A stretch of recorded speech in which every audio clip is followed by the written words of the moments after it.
Hi ನಮಸ್ಕಾರ friends, Bangalore to Delhi ಜರ್ನಿಗೆ ಸ್ವಾಗತ ಸುಸ್ವಾಗತ. ನಾನು ಮತ್ತು ನಮ್ಮ ಫ್ರೆಂಡ್ ಆಕಾಶ್ ಅವರು ಬೆಂಗಳೂರಿಂದ ಜರ್ನಿ ಸ್ಟಾರ್ಟ್ ಮಾಡಿದ್ವಿ. ಸಂಜೆ ಆಲ್ರೆಡಿ 6 ಗಂಟೆ ಆಗೋಗಿತ್ತು. ನಮ್ಮ ಬೆಕ್ಕಿ ಮಾದೇಶ್ವರ್ ಬಂದು ಸೀಟ್ನ ನೀಟಾಗಿ ಬಿಚ್ಕೊಟ್ರು. ಸೀಟೆಲ್ಲ ಇಲ್ಲೇ ರಿಮೂವ್ ಮಾಡಾಕಿ ಖಾಲಿ ಗಾಡಿ ತೊಗೊಂಡು ಹೊರಟ್ವಿ. ಆಕಾಶ್ ಅವ್ರು ಜೋಶಲ್ಲಿ ಹೊರಟ್ರು. ಆಮೇಲೆ ತುಮಕೂರು ಬರೋವರೆಗೂ ಟ್ರಾಫಿಕ್ಕು. ತುಮಕೂರು ಬಂದಾದ್ಮೇಲೆ ಹೈವೇ ಸಿಕ್ತು. ಚೆನ್ನಾಗಿ ಹೊಡ್ತಾ ಇದ್ವಿ. ಹೊಟ್ಟೆ ಎಸಿತಾ ಇತ್ತು. ಆಕಾಶ್ ಅವ್ರಿಗೆ ಊಟಕ್ಕೆ ಹಾಕಕ್ಕೆ ಕೇಳಿದೆ. ನಮ್ಮ ಗುರುಪ್ರಸಾದ್ ಸಿಕ್ತು, ಹಂಗೆ ರೈಟ್ ಸೈಡಲ್ಲಿ ಊಟಕ್ಕೆ ಹಾಕ್ಬಿಟ್ಟು ಊಟನ ಹಾಕ್ಕೊಂಡ್ವಿ. ಆಮೇಲೆ ಬೆಳಗ್ಗೆ ಕಾಫಿಗೆ ನಿಲ್ಲಿಸಿದ್ವಿ. ಕಾಫಿ ಕುಡ್ಕೊಂಡು ಅಲ್ಲಿಂದ ಹಂಗೆ ಟೋಲ್ದು ಒಂದು ವೀಡಿಯೋ ಮಾಡ್ಕೊಂಡು ನಮ್ಮ ಗಾಡಿದು ದ್ರೋಣ ಅಂತ ನಮ್ಮ ಗಾಡಿ ಹೆಸರು. ಹಂಗೆ ಹೈವೇಲಿ ಹೋಗ್ತಾ ಇದ್ದರೆ ಮಜಾ ಸಕ್ಕದಾಗಿರುತ್ತೆ ನೋಡಿ.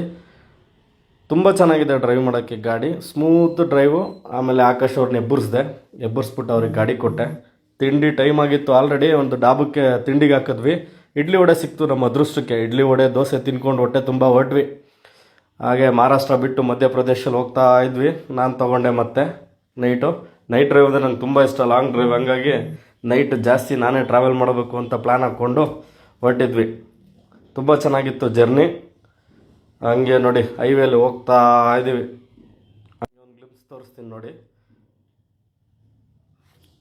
ಇದು ಹತ್ತತ್ರ ಡೆಲ್ಲಿ. ಇನ್ನೊಂದು 309 ಕಿಲೋಮೀಟ್ರ್ ಏನೋ ಇತ್ತು. ನೆಕ್ಸ್ಟ್ ಒಂದು ರೋಡ್ ಬರುತ್ತೆ ನೋಡಿ ಡೆಲ್ಲಿ. ಪೂರ್ತಿ ಡೆಲ್ಲಿಗೇನು ಹೋಗಲ್ಲ ನಾವು. ಹಂಗೆ ನಿದ್ದೆ ಬಂತು ಅಂತೇಳಿ ಸೈಡ್ಗೆ ಹಾಕ್ಬಿಟ್ಟು ಒಂದು ವೀಡಿಯೋ ಮಾಡಿಕೊಂಡೆ ಗಾಡಿದು. ಇದೇ ನಮ್ಮ ದ್ರೋಣ. ಹಾಗೆ ಹೆಚ್ಚಿನ ವೀಡಿಯೋಗಳಿಗಾಗಿ ನಮ್ಮ ಪೇಜ್ನ ಫಾಲೋ ಮಾಡಿ.